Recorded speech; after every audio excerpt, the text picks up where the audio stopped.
जय हिंद दोस्तों, मेरा नाम है अनिरुद्ध और मैं आप सभी का वेलकम करता हूं इंडिया डिकोडेड पर। दोस्तों, पिछले ही महीने एक डीआरडीओ की तरफ से बहुत ही मेजर डेवलपमेंट सामने आई थी कि एरो इंजन्स में लगने वाले जो सिंगल क्रिस्टल ब्लेड्स की टेक्नोलॉजी है वो ना केवल इंडिया के द्वारा बना ली गई है बल्कि उसको एरो इंजन्स के हिसाब से परफेक्ट भी कर लिया गया है। इस पूरी चीज़ को लेकर हमने एक सेपरेट वीडियो भी बनाई थी जिसको अगर आपने नहीं देखा है तो ज़रूर देखिएगा। और आज दोस्तों in a very major and a positive development again हमारे एरो इंजन्स डेवलपमेंट के लिए हमारी ministry of science and technology के तहत आने वाला एक स्पेशल मेटलर्जी और मटेरियल्स का इंस्टीट्यूट है जो कि हैदराबाद में देखने को मिलता है।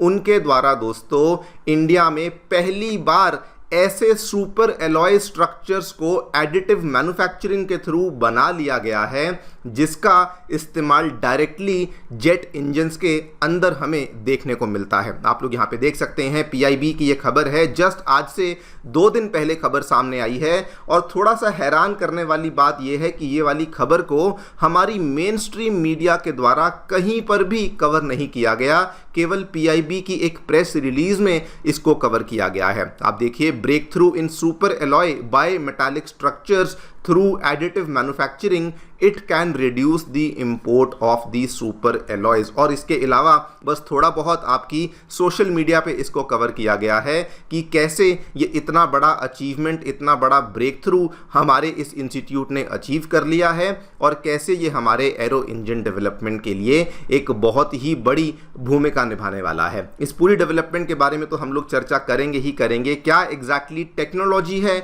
जो कि इस्तेमाल करी गई है, कौन से 2 अलग अलग मेटल्स को मिलाकर के सुपर एलॉयज को बनाया गया है, वो भी हम लोग यहाँ पे डिस्कस करेंगे। लेकिन दोस्तों ये खबर अपने आप में बहुत ही ज़्यादा स्पेशल बन जाती है। वो इसलिए बिकॉज ये किसी इंजीनियरिंग मार्वल से कम नहीं है। आपको बता दूं, ये वाले सुपर एलॉयज को बनाना एक बहुत ही कठिन टास्क है। ये दुनिया में बहुत ही कम कंट्रीज हैं जो कि इस तरह के सुपर एलॉयज को मैन्युफैक्चर कर पाती हैं। नंबर 2, इस पर्टिकुलर डेवलपमेंट से इंडिया की जो इंपोर्ट डिपेंडेंसी है वो भी काफ़ी हद तक ख़त्म हो जाएगी। अभी तो हम लोग ये वाले पर्टिकुलर सुपर एलॉयज को बाहर से मंगवाते नहीं थे, लेकिन आगे चल कर के जब भी हमें इसका इस्तेमाल करने की आवश्यकता पड़ेगी तो हमें उस केस में इंपोर्ट्स के ऊपर निर्भर नहीं रहना पड़ेगा। एंड फाइनली जो कि रिपोर्ट्स बताती हैं कि ये जो सुपर एलॉय हमने तैयार कर लिया है ये इवेंचुअली जो हमारा कावेरी 2.0 का प्रोग्राम है जिसमें कि हम लोग कावेरी इंजन की ही थ्रस्ट को इंक्रीज करने का प्रयास करने वाले हैं, वहां पर भी ये वाले सुपर एलॉयज मटेरियल्स का एक बहुत ही बड़ा हमें बूस्ट मिलने वाला है। आइए शुरू करते हैं, इसी पूरी डेवलपमेंट के बारे में डिस्कस करेंगे। मेरा नाम है अनिरुद्ध। यदि आप लोग हमें फॉलो करना चाहते हैं तो दिए गए टेलीग्राम चैनल के माध्यम से ऐसा कर सकते हैं। व्हाट्सएप पे भी आप हमें फॉलो कर सकते हैं।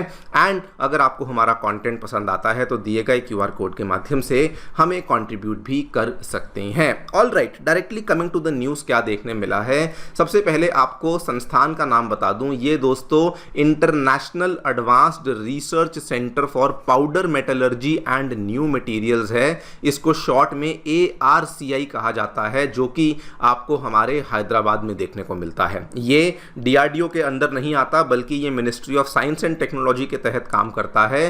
एंड इनके द्वारा क्या बनाया गया है, एक बाय मेटालिक स्ट्रक्चर जिसको सुपर एलॉय भी आप कह सकते हैं, उसको तैयार किया गया है इन दोनों मटेरियल्स को जोड़ करके। दोनों मटेरियल्स का नाम क्या है, ये इसका आगे जो कोड है इसको आप इग्नोर कर सकते हैं। बेसिकली एक तरफ स्टेनलेस स्टील है और दूसरी तरफ निकल बेस्ड आपका एलॉय है जिसका इस्तेमाल करते हुए इस पूरे के पूरे बाय मेटालिक स्ट्रक्चर को इवेंचुअली तैयार किया गया है। अब ये इन्होंने किया कैसे है, इसमें दोस्तों एक एडवांस्ड लेवल की मेटल एडिटिव मैन्युफैक्चरिंग टेक्निक का इस्तेमाल किया गया है जिसका अगेन जो टेक्निकल नेम है वो काफ़ी ज़्यादा बड़ा है। It is powder bed fusion, जो कि लेज़र बेस्ड टेक्निक होती है जिसमें कि आप 2 अलग अलग मेटल्स को वेल्ड नहीं करते हैं बल्कि उसके पाउडर्स के माध्यम से उनको इस तरीके से आपस में जोड़ देते हैं कि उसके अंदर आपको बिल्कुल भी कोई भी क्रैक्स देखने को नहीं मिलते। इसमें इन्होंने एग्जैक्टली क्या किया वो भी आपको बहुत बहुत ही बेसिक भाषा में समझा देता हूं। इन्होंने जो बेस लेकर चले वो दोस्तों ये निकल वाली प्लेट थी जो कि एज अ बेस लेकर चले। इस निकल वाली प्लेट के ऊपर लेयर बाय लेयर जो स्टेनलेस स्टील है वो इन्होंने बिछानी शुरू करी with the help of the laser beam, और इसी के माध्यम से ये दोनों चीजें आपस में इस तरीके से जुड़ गई कि एक सुपर एलॉय पैदा हो गया, आपस में इस तरीके से जुड़ गई कि उसमें आपको कोई भी क्रैक देखने को नहीं मिलता। आप यहां पे इसका रिजल्ट देख सकते हैं, there were no visible cracks at the interface, कोई भी विजिबल पोरोसिटी नहीं थी। इंटरफेस हार्डनेस आपको बहुत अच्छी देखने को मिली, एंड सबसे इंपॉर्टेंट चीज जो कि हमें यहां पे चाहिए थी कि इसमें जो टेंसाइल स्ट्रेंथ थी वो अल्टीमेट टेंसाइल स्ट्रेंथ आपको यहां पे देखने को मिल गई। इनफैक्ट इसकी उसके बाद टेस्टिंग भी करी गई, और टेस्टिंग में जब रिसर्चर्स ने इस स्ट्रक्चर को पुल अपार्ट करने की कोशिश करी तो स्ट्रक्चर वहां पे टूटा ही नहीं, उसके जब पुल अपार्ट करने का जो टेस्ट किया गया तो उसमें वो बिखरा ही नहीं। इसका मतलब कि इन दोनों चीज़ों के बीच में जो नया बॉन्ड एस्टैब्लिश हो चुका था वो इतना ज़्यादा स्ट्रॉन्ग था कि उसको आप कितना भी लोड यहाँ पे दे के चलें तो वो वहाँ पे टूटेगा ही नहीं। और ये दोस्तों इसीलिए मैं आपको कह रहा हूँ कि this is no less than an engineering marvel, because ये कोई ऐसा छोटा मोटा कदम नहीं कि जैसे मन चाहा उनको वेल्ड कर दिया, जैसे मन चाहा उनको आपस में जोड़ दिया। जी नहीं, ये दोनों ही जो मटेरियल्स हैं ये जब इनको गर्म किया जाता है, ठंडा किया जाता है, ये बहुत ही डिफरेंटली बिहेव करते हैं, ठीक है। और इनका जो डिफरेंस है केमिकल कॉम्पोजिशन में, मेल्टिंग बिहेवियर में, थर्मल एक्सपेंशन में, सॉलिडिफाई करने वाली कैरेक्टरिस्टिक्स में, इस वजह से इनको आपस में जोड़ना, आपस में केवल वेल्डिंग के हिसाब से जोड़ देना ये इतना आसान नहीं। और इमेजिन करिए अब ये सेम चीज़ जब एक जेट इंजन के केस में होगा तो वहां पर तो 2-2 हज़ार डिग्री तक सेल्सियस तक टेम्परेचर चला जाता है। वहां पर आप ऐसा नहीं कर सकते कि इनको मैकेनिकल या कन्वेंशनल तरीके से जोड़ें, एंड इसीलिए जो यहाँ पे ये वाली टेक्निक के माध्यम से इनको जोड़ा गया है, सुपर एलॉय को बनाया गया है, ये अपने आप में एक इंजीनियरिंग मार्वल बन जाता है। अब इसके फायदे, इसके मायने हमारे लिए क्या होने वाले हैं? सबसे पहली बात तो ये इंडिया की एरोस्पेस इंडस्ट्री के लिए बहुत ही बड़ा बूस्ट होने वाला है। क्यों? बिकॉज मैं इंडिविजुअली आपको बता देता हूं, जो स्टेनलेस स्टील है ये दोस्तों क्या क्या फायदे ऑफर करता है। बहुत अच्छी कोरोजन रेजिस्टेंस होती है, हम सभी जानते हैं घर में भी एसएस का जो भी आपका सामान होगा उस पे जंग नहीं लगती। टफनेस के लिए जाना जाता है, हल्का होता है लेकिन टफ होता है।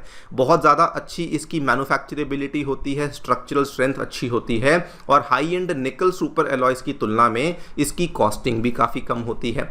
अगर मैं दूसरे वाले मटेरियल की बात करूं जिसके साथ स्टेनलेस स्टील को जोड़ा गया है, इनकॉनेल 718, ये अगेन एक ऐसा सुपर एलॉय है जो कि एक्सीलेंट हाई टेम्परेचर में आपको स्ट्रेंथ देता है, मतलब कि जल्दी जल्दी मेल्ट नहीं होता, टेम्परेचर बहुत बढ़ भी जाएगा तो ये अपनी स्ट्रेंथ को नहीं छोड़ता। क्रीप रेजिस्टेंस होती है, मतलब कि इसमें गैप्स नहीं आते।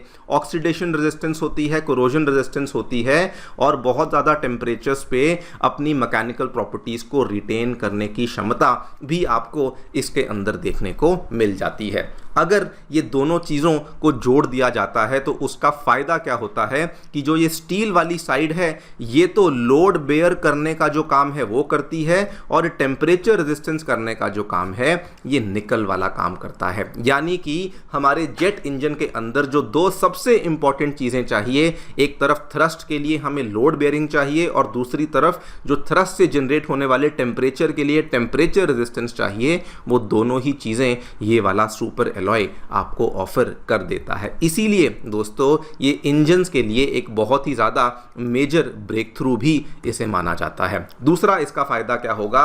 देखिए आज की डेट में हम लोग ऐसा नहीं कि ये वाले मटेरियल्स को कहीं से मंगवा रहे थे, जी नहीं, लेकिन आगे चल कर के जब इंडिया जेट इंजन्स की मैन्युफैक्चरिंग करेगा, बड़े स्केल पे मैन्युफैक्चरिंग करेगा, उस केस में हमें दूसरी कंट्री से इसको मंगवाना नहीं पड़ेगा। आज की डेट में इंडिया दुनिया आज की डेट में अगर मैं बात करूं तो दुनिया की कई सारी कंट्रीज इस पर्टिकुलर सुपर एलॉय को मैन्युफैक्चर करती हैं। यूएसए हुआ, कनाडा हुआ, चाइना हुआ, यूरोप की कई सारी कंट्रीज हुई। इनफैक्ट इसमें नॉर्वे जो है वो वर्ल्ड लीडर माना जाता है, लेकिन अब इंडिया भी उसी विशेष लिस्ट में दोस्तों एंट्री कर चुका है, बिकॉज हमारी इंपोर्ट डिपेंडेंसी नहीं होगी। And the best thing is ये वाले जो सुपर एलॉयज होते हैं ये सस्ते नहीं महंगे आते हैं, तो हमें इन महंगी आइटम्स को बाहर से नहीं मंगवाना पड़ेगा। फाइनली ये कावेरी 2.0 इंजन के लिए भी एक बहुत बड़ा बूस्ट होने वाला है। कावेरी का जो पहला एडिशन है वो तो बनकर तैयार हो चुका है, जो कि हमारे घातक प्रोग्राम के अंदर इस्तेमाल भी किया जाएगा, लेकिन कावेरी 2.0 में अगर हमें तैयारी करनी है तो उसकी थ्रस्ट बहुत ज़्यादा है और उसका जो लोड बेयरिंग कैपेसिटी है वो भी हमें ज़्यादा चाहिए होगी। तो उस केस में इसी तरह के सुपर एलॉयज हैं जो कि अगेन आगे चल करके एक बहुत ही बड़ा बूस्ट हमारे कावेरी इंजन प्रोग्राम को भी दे सकते हैं। देखिए पीआईबी की प्रेस रिलीज में स्पेसिफिकली कावेरी का कोई जिक्र नहीं किया गया, लेकिन ये क्लियरली मेंशन्ड है कि जो भी ये डेवलपमेंट हुई है ये इंडिया के इंडिजिनस फाइटर इंजन इकोसिस्टम के लिए एक बहुत ही बड़ा बूस्ट हमें देखने को मिलने वाला है। आगे चलकर क्या होता है वक्त ही बताएगा, लेकिन मैं जब भी एक एक ऐसी न्यूज़ कवर करता हूं मैं ऑलवेज ऐसा फील करता हूं कि एक एक करके जो भी अलग अलग पिलर्स हैं इंडिजिनस फाइटर इंजन इकोसिस्टम के, उसको इंडिया के द्वारा अब दोस्तों धीरे धीरे कंप्लीट किया जा रहा है। आप लोग जो सोचते हैं बताएं कमेंट सेक्शन में। Thank you so much for listening, stay tuned and